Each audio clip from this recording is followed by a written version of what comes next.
السلام علیکم ورحمۃ اللہ۔ اشہد ان لا الہ الا اللہ وحدہ لا شریک لہ واشہد ان محمدا عبدہ ورسولہ۔ اما بعد فاعوذ باللہ من الشیطان الرجیم۔ بسم اللہ الرحمن الرحیم۔ الم تر کیف ضرب اللہ مثلا کلمۃ طیبۃ کشجرۃ طیبۃ اصلها ثابت وفرعها فی السماء تؤتی اکلها کل حین باذن ربها۔ قابل احترام صدر جلسہ اور معزز سامعین، میری تقریر کا موضوع ہے سیرت صحابہ حضرت حمزہ رضی اللہ عنہ اور حضرت مرزا شریف احمد صاحب رضی اللہ عنہ۔ خاکسار نے سورہ ابراہیم کی جو آیت تلاوت کی ہے، اس میں اسلام کو زندہ اسلام کے طور پر پیش کیا گیا ہے، اور اس کی مثال ایک پاک درخت کے ساتھ دی گئی ہے۔ اس کی شان یہ ہے کہ اس کی جڑیں زمین میں مضبوطی سے قائم ہیں اور اس کی شاخیں آسمان کی بلندی سے باتیں کر رہی ہیں، اور ہر موسم میں تازہ بتازہ پھلوں سے لدا رہتا ہے۔ شجر اسلام یا شجر محمدی ایک ہی چیز کے دو نام ہیں۔ اسلام کے دور اولیٰ کی ایک شان ہے تو اسلام کے دور ثانیہ کی بھی ایک شان ہے۔ ان دونوں شانوں کے بارے میں بانی اسلام حضرت محمد مصطفیٰ صلی اللہ علیہ وسلم نے کیا ہی لطیف، پرحکمت اور سبق آموز مثال بیان فرمائی ہے کہ مثل امتی کمثل المطر لا یدری اولہ خیر ام آخرہ۔ میری امت کی مثال بارش کی طرح ہے، نہیں معلوم کہ اس کا پہلا حصہ خیر ہے یا آخری حصہ۔ اگر ہم شجر محمدی کا ذکر کریں تو دور اول میں جہاں ہمیں صدیق اکبر، عمر، عثمان اور علی جیسے عظیم پھل نظر آتے ہیں، وہیں دور آخر میں بروز محمد یعنی امام مہدی اور مسیح موعود علیہ السلام نے بھی ان اصحاب کے مثیل کو پیدا کیا، جنہیں حضرت صلی اللہ علیہ وسلم نے ستاروں سے تشبیہ دیتے ہوئے فرمایا کہ اصحابی کالنجوم فبأیہم اقتدیتم اہتدیتم۔ میرے صحابہ ستاروں کی مانند ہیں، ان میں سے جس کی بھی اقتداء کرو گے ہدایت پاؤ گے۔ سامعین کرام، خاکسار کی معروضات انہی اولین و آخرین کے دو روشن ستاروں یعنی حضرت حمزہ اور حضرت مرزا شریف احمد صاحب کی پاکیزہ سیرت سے تعلق رکھتی ہیں۔ سید الشہداء، اسد اللہ اور اسد رسول جیسے عظیم القاب سے ملقب حضرت حمزہ رضی اللہ عنہ سردار قریش حضرت عبد المطلب کے صاحبزادے اور رسول اللہ صلی اللہ علیہ وسلم کے چچا تھے۔ آپ کی ولادت حضرت صلی اللہ علیہ وسلم سے 2 سال پہلے ہوئی۔ آپ کی کنیت ابو عمارہ ہے۔ آپ بہت حسین و جمیل تھے، خوبصورت پیشانی، درمیانہ قد، چھریرہ بدن، گول بازو اور کلائیاں چوڑی تھیں۔ شعر و شاعری سے شغف تھا، شمشیر زنی، تیر اندازی اور پہلوانی کا بچپن سے شوق تھا۔ سیر و سیاحت کرنا اور شکار کرنا من پسند مشغلہ تھا۔ آپ کی والدہ کا نام حالہ تھا اور یہ رسول اللہ صلی اللہ علیہ وسلم کی والدہ حضرت آمنہ کی چچا زاد بہن تھیں۔ آپ حضرت صلی اللہ علیہ وسلم کے اہل بیت اور رضائی بھائی بھی تھے۔ آپ نے سن 6 نبوی میں دار ارقم کے زمانے میں اسلام قبول کرنے کی توفیق پائی۔ آپ کے قبول اسلام کا واقعہ کچھ یوں ہے کہ ایک دن ابو جہل نے حضرت صلی اللہ علیہ وسلم کو سخت گالیاں دیں اور آپ کے منہ پر تھپڑ مارا، مگر آپ نے اسے کچھ نہ کہا۔ حضرت حمزہ کی ایک لونڈی یہ سارا نظارہ دیکھ رہی تھی۔ جب شام کو حضرت حمزہ شکار سے واپس آئے تو اس نے حضرت حمزہ کو سارا واقعہ سنایا اور کہا کہ تم بڑے بہادر بنے پھرتے ہو، تمہیں شرم نہیں آتی کہ تمہاری موجودگی میں تمہارے بھتیجے کے ساتھ یہ سلوک ہو رہا ہے۔ یہ سن کر حضرت حمزہ کی آنکھوں میں خون اتر آیا اور وہ غصے کی حالت میں کعبے کی طرف گئے، جہاں ابو جہل بیٹھا ہوا اس واقعہ کو بڑے مزے لے کر سنا رہا تھا۔ آپ نے جاتے ہی کمان بڑے زور کے ساتھ اس کے سر پر ماری اور کہا کہ یہاں تم اپنی بہادری کے دعوے کر رہے ہو، میں نے محمد کو اس طرح ذلیل کیا اور وہ کچھ نہ بول سکے، اب میں تجھے ذلیل کرتا ہوں۔ اگر تجھ میں ہمت ہے تو میرے سامنے بول اور میرا مقابلہ کر۔ تو نے محمد کو صرف اس لیے گالیاں دی ہیں کہ وہ کہتے ہیں کہ میں خدا کا رسول ہوں؟ کان کھول کر سن لے کہ میں بھی آج سے محمد کے دین پر ہوں۔ گھر لوٹنے پر آپ کو گمان گزرا کہ تم قریش کے سرداروں میں سے ہو، کیا تم اپنا دین بدل دو گے؟ پوری رات بے چینی اور اضطراب میں گزری۔ صبح ہوتے ہی آن حضرت صلی اللہ علیہ وسلم کی خدمت میں حاضر ہوئے اور اس پریشانی کا حل چاہا تو آن حضرت صلی اللہ علیہ وسلم نے آپ پر اسلام کی حقانیت اور صداقت واضح فرمائی تو آپ کا دل روشن ہو گیا اور عرض گزار ہوئے کہ میں گواہی دیتا ہوں کہ آپ سچے ہیں۔ اس کے بعد حضرت حمزہ آن حضور صلی اللہ علیہ وسلم کے دستے راست بن کر ایک مطیع و فرما بردار، وفا شعار اور جانحصار پیروکار بن گئے۔ آپ کے مسلمان ہونے کے بعد مکہ کے مسلمانوں کے ایمان کو بڑی تقویت ملی، لیکن وقت گزرنے کے ساتھ ساتھ آپ بھی ان شدائد و مصائب میں حصے دار ہو گئے جو آن حضور صلی اللہ علیہ وسلم اور باقی مسلمانوں پر گزر رہے تھے۔ شیب ابی طالب میں محصوری کے دوران آپ نے بھی تمام سختیاں اور تنگیاں برداشت کیں اور پوری وفاداری سے آن حضرت صلی اللہ علیہ وسلم کا ساتھ دیا۔ آپ نے بھی دیگر مہاجرین کی طرح مدینہ ہجرت فرمائی اور حضرت کلثوم بن ہدم کے مکان پر قیام کیا۔ رسول اللہ صلی اللہ علیہ وسلم نے حضرت حمزہ اور حضرت زید بن حارثہ رضی اللہ عنہما کے درمیان رشتہ اخوت قائم فرمایا۔ اسی بنا پر غزوہ احد پر جاتے ہوئے آپ نے حضرت زید کے حق میں وصیت فرمائی۔ مدینہ ہجرت کے بعد بھی کفار کی ریشہ دوانیاں ختم نہیں ہوئیں۔ قریش کی نقل و حرکت اور ریشہ دوانیوں سے باخبر رہنے کے لیے نبی کریم صلی اللہ علیہ وسلم کو مہمات کی ضرورت پیش آئی، جن میں حضرت حمزہ کو غیر معمولی خدمت کی توفیق ملی۔ رمضان المبارک 1 ہجری میں 30 سواروں کی قیادت کرتے ہوئے اسلامی لشکر کا سب سے پہلا علم آپ نے سنبھالا۔ اگرچہ لڑائی کی نوبت نہ آئی، لیکن تاریخ میں اسے سریہ حمزہ کے نام سے جانا جاتا ہے۔ اسی سال غزوہ عشیرہ بھی پیش آیا، اس میں بھی علم برداری کا شرف آپ کو عطا ہوا، لیکن اس دفعہ بھی کوئی جنگ واقع نہیں ہوئی۔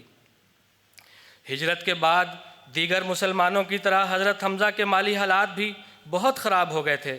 انہوں نے ان حالات کا ذکر حضرت صلی اللہ علیہ وسلم سے کیا تو آپ نے فرمایا کہ اے حمزہ، اپنی عزت نفس قائم اور زندہ رکھنا زیادہ پسند ہے یا اسے مار دینا؟ عرض کیا کہ میں تو اسے زندہ رکھنا ہی پسند کرتا ہوں۔ آپ نے فرمایا پھر اپنی عزت نفس کی حفاظت کرو۔ آپ نے حضرت حمزہ کو فرمایا کہ اس دعا کو لازم پکڑو کہ اللہم انی اسألک باسمک اللازم ورضوانک الاکبر، یعنی اے اللہ میں تجھ سے تیرے اسم اعظم اور رضوان اکبر کا واسطہ دے کر سوال کرتا ہوں، اور ہمیشہ پھر آپ نے اس کے پھل کھائے۔ حضرت حمزہ کئی غزوات میں حضرت صلی اللہ علیہ وسلم کے ساتھ شامل ہوئے۔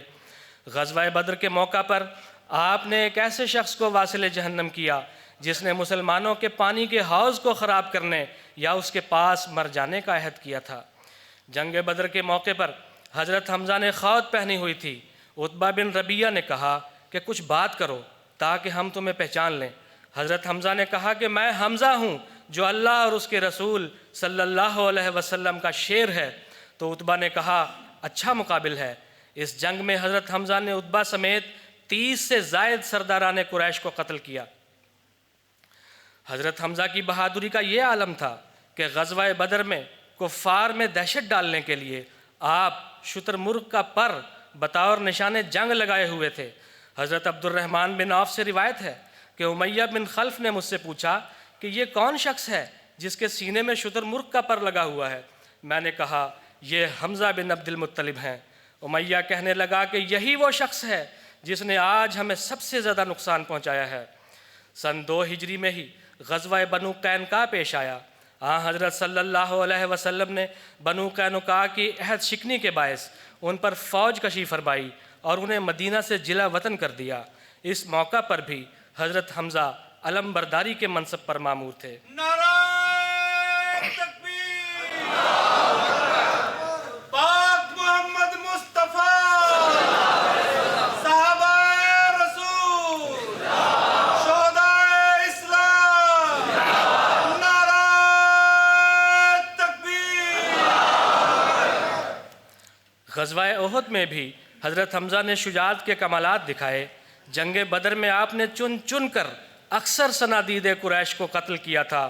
مشرکین قریش کی نگاہ میں آپ کی یہ شجاعت بہت کھٹکی تھی اور وہ سب سے زیادہ آپ کے خون کے پیاسے تھے۔ اس روز آپ رسول اللہ صلی اللہ علیہ وسلم کے آگے 2 تلواروں سے جنگ کرتے ہوئے کہہ رہے تھے کہ میں اسد اللہ ہوں۔ یہ کہتے ہوئے کبھی آگے جاتے اور کبھی پیچھے ہٹتے۔ اسی حالت میں یکا یک پھسل کر آپ اپنی پیٹھ کے بل گرے۔ وحشی اسود نے آپ کو دیکھ لیا اور اس نے نیزہ کھینچ کر آپ کو مارا اور آپ شہید ہو گئے۔ اس وقت آپ 59 سال کے تھے۔ روایات میں ہے کہ ہندا نے اپنے باپ کا انتقام لینے کے لیے جو بدر میں حضرت حمزہ کے ہاتھوں مارا گیا تھا، یہ نظر مان رکھی تھی کہ مجھے موقع ملا تو میں حمزہ کا کلیجہ چباؤں گی۔ جب حضرت حمزہ شہید ہو گئے تو مشرکین نے حضرت حمزہ کو مسلح کر دیا۔ وہ آپ کے جگر کا ایک ٹکڑا لائے۔ ہندا اسے لے کر چباتی رہی، مگر جب وہ اس کو نگل نہ سکی تو پھینک دیا۔ یہ واقعہ رسول اللہ صلی اللہ علیہ وسلم کو معلوم ہوا تو آپ نے فرمایا کہ اللہ نے آگ پر ہمیشہ کے لیے حرام کر دیا ہے کہ حمزہ کے گوشت میں سے کچھ چکھے۔ رسول کریم صلی اللہ علیہ وسلم حضرت حمزہ کی نعش پر آ کر کھڑے ہوئے اور فرمایا کہ اے حمزہ، تیری اس مصیبت جیسی کوئی مصیبت مجھے کبھی نہیں پہنچے گی۔ میں نے اس سے زیادہ تکلیف دہ منظر آج تک نہیں دیکھا۔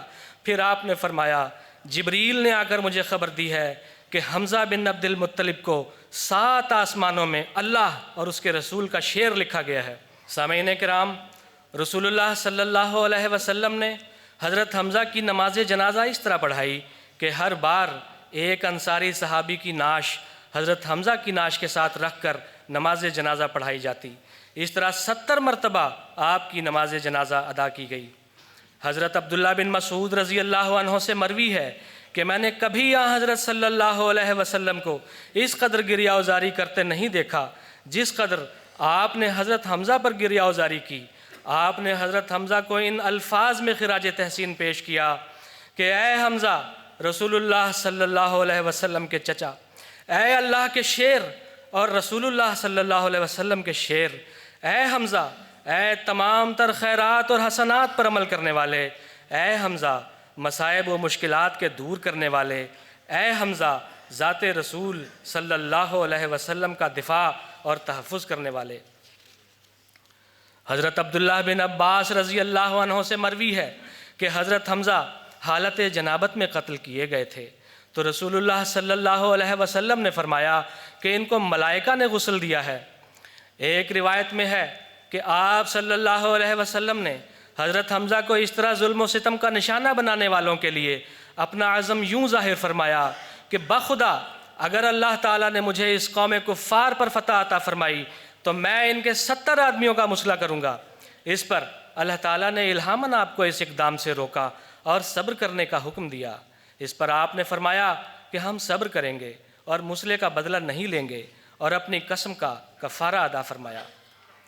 سامعین کرام، رسول اللہ صلی اللہ علیہ وسلم کے چچا اور مسلمانوں کے اس بہادر سردار کی تدفین جس بے کسی اور قسم پرسی کے عالم میں ہوئی، صحابہ بڑے دکھ کے ساتھ اس کا تذکرہ کیا کرتے تھے۔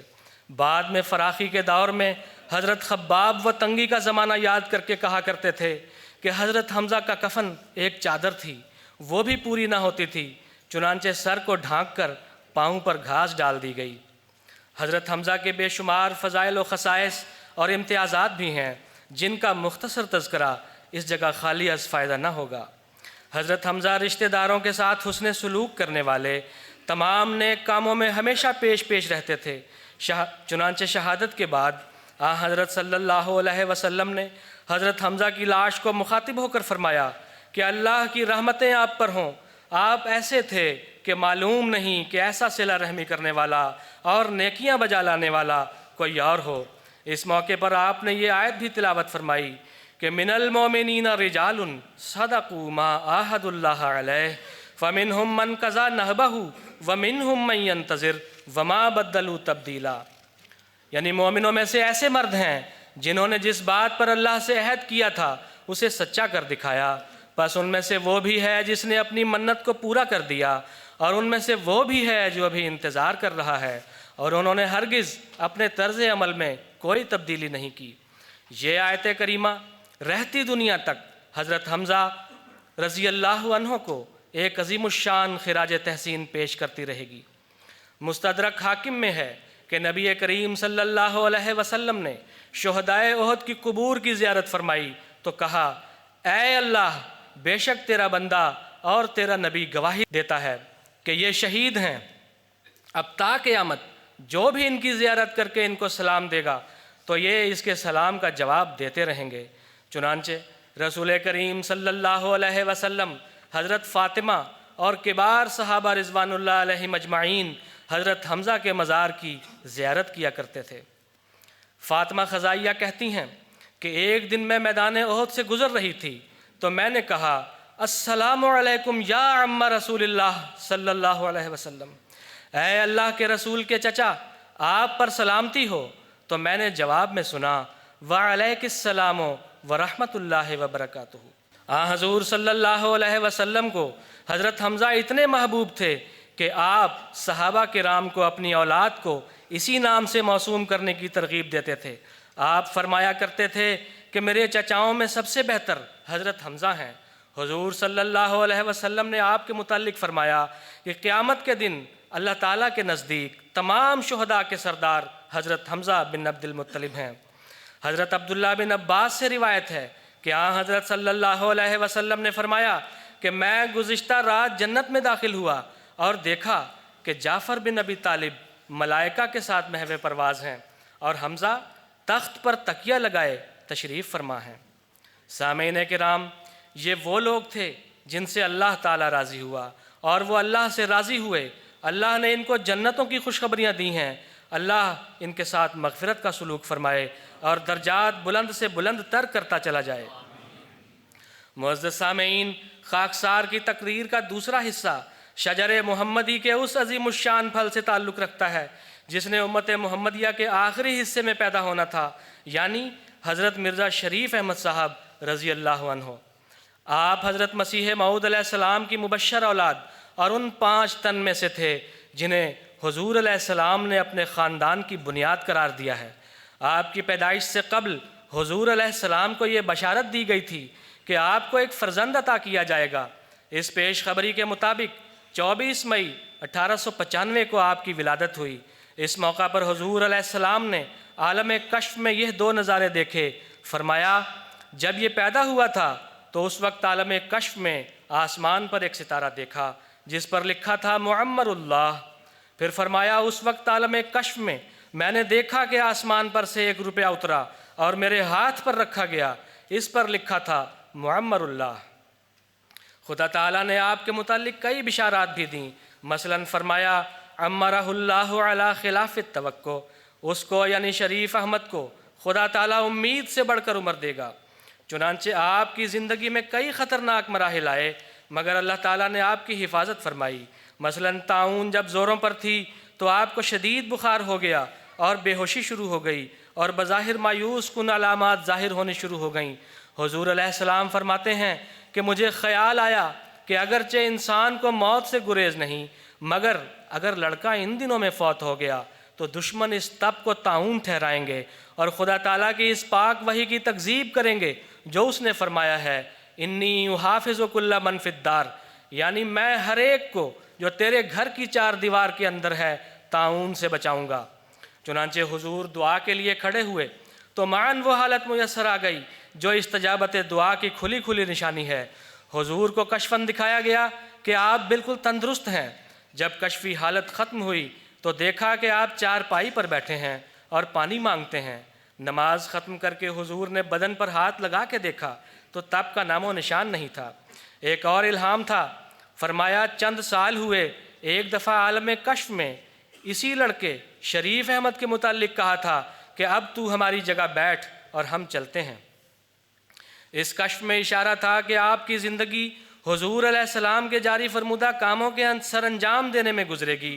چنانچہ آپ کی عمر کا اکثر حصہ ناظر تعلیم و تربیت اور ناظر اصلاح و ارشاد کے طور پر کام کرتے ہوئے بسر ہوا۔ پس حضور علیہ السلام کا یہ کشف ابتداءً آپ ہی کے ذریعے بآحسن پورا ہوا اور بعض باتیں آپ کی نسل کے ذریعے پوری ہو رہی ہیں، کیونکہ حضرت اقدس علیہ السلام کی قائم مقامی اور جانشینی کرنے والے اصل وجود تو آپ کے خلفاء ہی ہیں۔ پھر حضور علیہ السلام فرماتے ہیں، شریف احمد کو خواب میں دیکھا کہ اس نے پگڑی باندھی ہوئی ہے اور 2 آدمی پاس کھڑے ہیں۔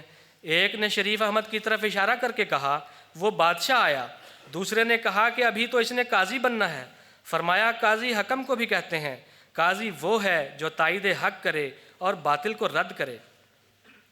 حضرت مولانا غلام رسول صاحب راجے کی رضی اللہ عنہ فرماتے ہیں، ایک دفعہ ہم مسجد مبارک قادیان میں حضرت مسیح موعود علیہ السلام کے ساتھ بیٹھے تھے کہ سامنے سے حضرت مرزا شریف احمد صاحب کو آتے دیکھا جو ان دنوں بچے تھے۔ تو حضرت مسیح موعود علیہ السلام نے فرمایا کہ وہ دیکھو بادشاہ آ رہا ہے۔ ہم نے عرض کی کہ وہ تو مرزا شریف احمد ہیں۔ حضرت مسیح موعود علیہ السلام نے فرمایا کہ یہ بادشاہ ہوگا، اگر یہ نہ ہوا تو اس کا بیٹا ہوگا، اور وہ نہ ہوا تو اس کا پوتا ضرور بادشاہ ہوگا۔ نعرہ تکبیر، اسلام احمدیہ، غلام احمد کی، غلام احمد کی، خلافت احمدیہ، حضرت خلیفۃ المسیح الخامس، نعرہ تکبیر، قادیان دارالایمان۔ یہ پیش گوئی سیدنا حضرت مرزا مسرور احمد صاحب خلیفۃ المسیح الخامس ایدہ اللہ تعالی بنصرہ العزیز کے وجود باوجود میں بڑی شان سے پوری ہو رہی ہے۔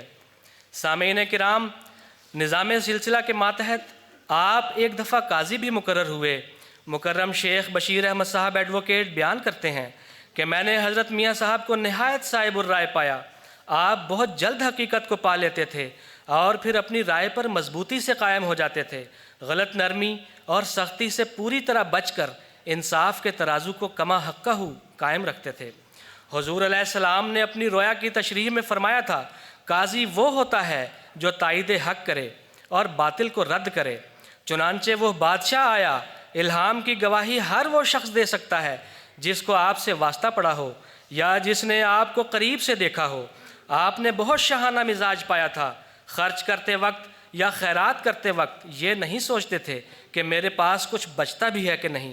ہر ضرورت مند کی مدد فرماتے، کوئی سائل ملتا فوراً جیب میں ہاتھ ڈالتے اور جو نوٹ نکلتا وہ اس کو دے دیتے۔ سائل حیران ہو کر دیکھتا رہ جاتا اور آپ آگے تشریف لے جاتے۔ آپ نے 7 سال کی عمر میں قرآن مجید پڑھ لیا۔ حضرت مسیح موعود علیہ السلام اپنے ایک منظوم کلام میں فرماتے ہیں، شریف احمد کو بھی یہ پھل کھلایا کہ اس کو تو نے خود فرقاں سکھایا، یہ چھوٹی عمر پر جب آزمایا، کلام حق کو ہے فرفر سنایا، برس میں 7ویں جب پیر آیا تو سر پر تاج قرآن کا سجایا۔ ابتدائی تعلیم مدرسہ احمدیہ قادیان سے حاصل کی، جامعہ الازہر مصر میں 6 ماہ تک عربی میں تعلیم حاصل کی۔ حضرت خلیفۃ المسیح الاول سے دینی علوم کے علاوہ بخاری شریف پڑھی، حضور کے درسوں میں شامل ہو کر بھی فیض حاصل کیا۔ حضور کی خاص توجہ آپ کو حاصل تھی۔ حضرت منشی نور محمد صاحب بیان کرتے ہیں کہ ہم 17-18 آدمی حضور کی مجلس میں بیٹھے تھے کہ آپ پر خاص حالت طاری ہوئی۔ حضور نے فرمایا، دیکھو تمام لوگ مسجد میں موجود ہیں۔ عرض کیا گیا کہ مرزا میاں شریف احمد صاحب ابھی باہر گئے ہیں۔ ارشاد ہوا کہ انہیں فوراً بلا لیں۔ جب آپ واپس تشریف لائے تو حضور نے ہاتھ اٹھائے اور بہت تضرع سے لمبی دعا کی۔ دعا سے فارغ ہو کر فرمایا کہ اللہ تعالیٰ نے مجھے اطلاع دی تھی کہ اس وقت مجلس میں شامل سب لوگ جنتی ہوں گے، اس لیے میں نے چاہا کہ ہماری اس مجلس کا کوئی ساتھی اس وقت باہر نہ رہ جائے۔ قادیان سے مربیان کی جو پہلی کلاس جاری ہوئی اس میں بھی آپ شامل تھے۔ قرآن مجید، حدیث اور علم الکلام سے آپ کو خاص لگاؤ تھا۔ کئی دفعہ رمضان المبارک کے دوران مسجد مبارک میں بخاری شریف کا درس دیا۔ آپ کو تاریخ سے بھی دلچسپی تھی، فوج اور صنعت و حرفت کے علوم پر بھی دسترس حاصل تھی، انگریزی اور عربی زبانوں میں خاص قابلیت رکھتے تھے۔ حضرت نواب مبارکہ بیگم صاحبہ فرماتی ہیں کہ آپ نے ظاہری تعلیم بہت التزام سے یا کالجوں وغیرہ میں حاصل نہیں کی تھی، لیکن علم وسیع اور ٹھوس تھا۔ علم دین کے ہر پہلو پر عبور تھا۔ عربی ایسی پڑھاتے تھے کہ چند دن میں پڑھنے والے کو کہیں سے کہیں پہنچا دیتے۔ 11 سال کی عمر میں آپ کا رشتہ حضرت اقدس علیہ السلام نے حضرت نواب محمد علی خان صاحب کی بیٹی حضرت بو زینب صاحبہ رضی اللہ عنہا سے تجویز فرمایا تھا۔ سامعین کرام، 13 مارچ 1914 عیسوی کو حضرت خلیفۃ المسیح الاول کا وصال ہو گیا اور 14 مارچ 1914 کو خلافت ثانیہ کا بابرکت آغاز ہوا۔ آپ نے منکرین خلافت کا ڈٹ کر مقابلہ کیا اور ہمیشہ ہی خلافت کے پرزور حامی اور علمبردار بنے رہے۔ اکتوبر 1934 میں احراری شورش زوروں پر تھی اور انگریزی حکومت کے بعض اعلیٰ حکام بھی جماعت احمدیہ کی شدید مخالفت پر تلے ہوئے تھے۔ اس فتنے کے سد باب کے لیے حضرت مسلم موعود رضی اللہ عنہ نے ایک شعبہ خاص قائم کیا اور اس کا ناظم حضرت مرزا شریف احمد صاحب کو ہی نامزد فرمایا۔ جولائی 1956 میں انکار خلافت کا فتنہ اٹھا، جس پر آپ نے الفضل میں ایک پرزور مضمون کے ذریعے احباب کو توجہ دلائی کہ وہ اس فتنے کو چھوٹا نہ سمجھیں بلکہ بہت بڑا فتنہ سمجھیں اور دعا کریں کہ خدا تعالی ہمیں اور ہماری اولاد کو اس سے کلیتاً محفوظ رکھے۔ حضرت مرزا بشیر احمد صاحب رضی اللہ عنہ فرماتے ہیں کہ آپ کو حضرت مسیح موعود علیہ السلام کے ساتھ بعض لحاظ سے خاص مشابہت تھی۔ حضرت مسیح موعود علیہ السلام کی طرح ان کے مزاج میں بھی ایک لطیف قسم کا توازن پایا جاتا تھا۔ عفو و شفقت کے موقع پر وہ پانی کی طرح نرم ہوتے تھے جو ہر چیز کو رستہ دیتا چلا جاتا ہے، مگر سزا اور عقوبت کے جائز مواقع میں وہ ایک چٹان کی طرح مستحکم تھے اور طبیعت میں نہایت سادگی اور غریب نوازی تھی۔ کیا عجب کہ ان کی اسی جسمانی اور اخلاقی مشابہت کی طرف حضرت مسیح موعود علیہ السلام کے اس الہام میں اشارہ ہو کہ اب تو ہماری جگہ بیٹھ اور ہم چلتے ہیں۔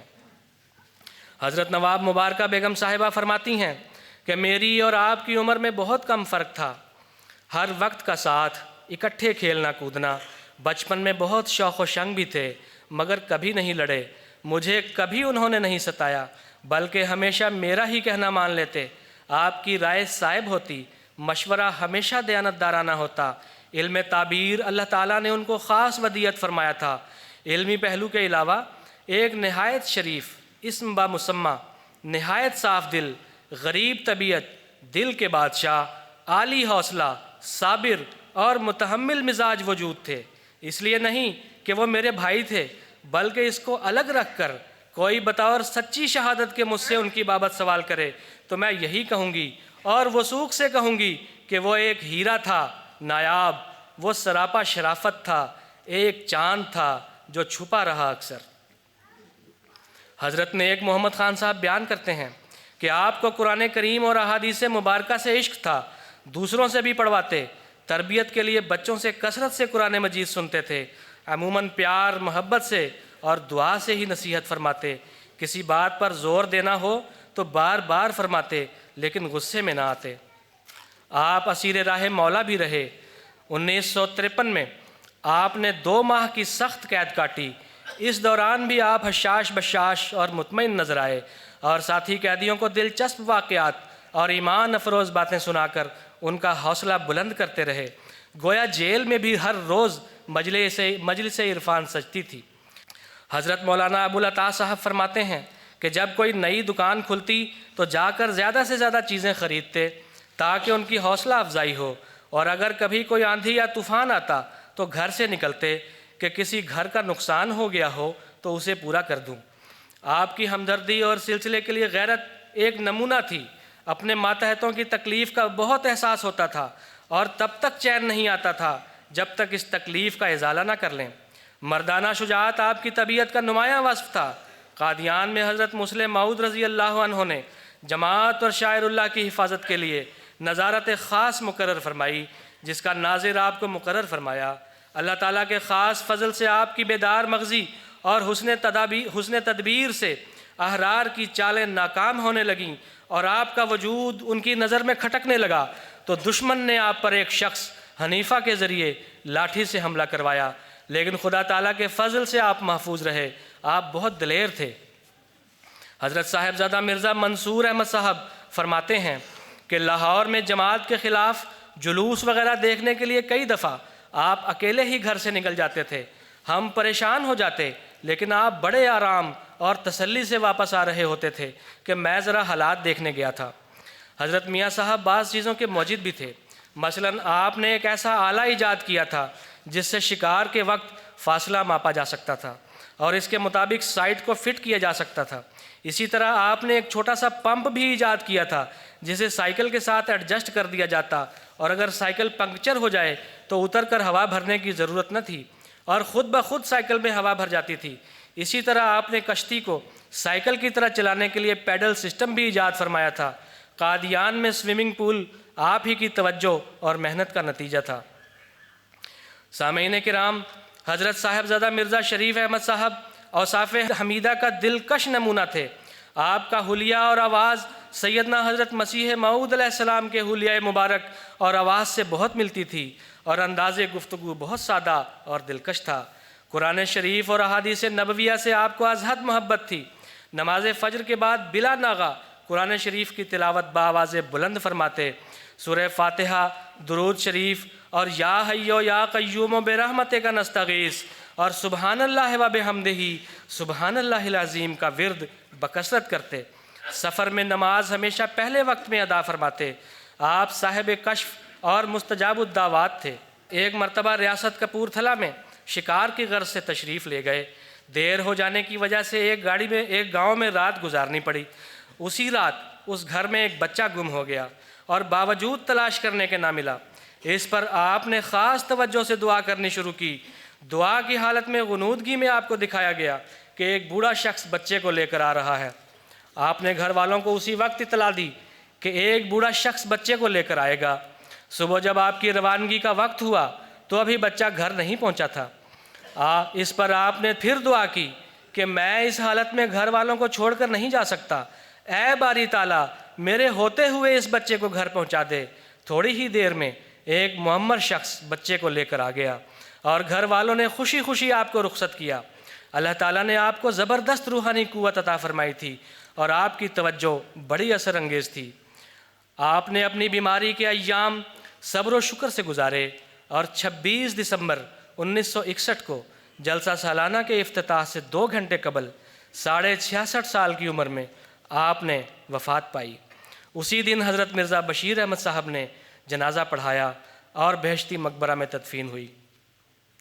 حضرت مسلم موعود رضی اللہ عنہ سے والہانہ عشق اور ادب کے متعلق حضرت خلیفۃ المسیح الخامس ایدہ اللہ تعالیٰ بنصر العزیز اپنے بچپن کا ایک واقعہ بیان فرماتے ہیں کہ میرے دادا حضرت مرزا شریف احمد صاحب ایک دفعہ مجھے ساتھ لے گئے کہ حضرت خلیفہ ثانی کو ملنے جانا ہے۔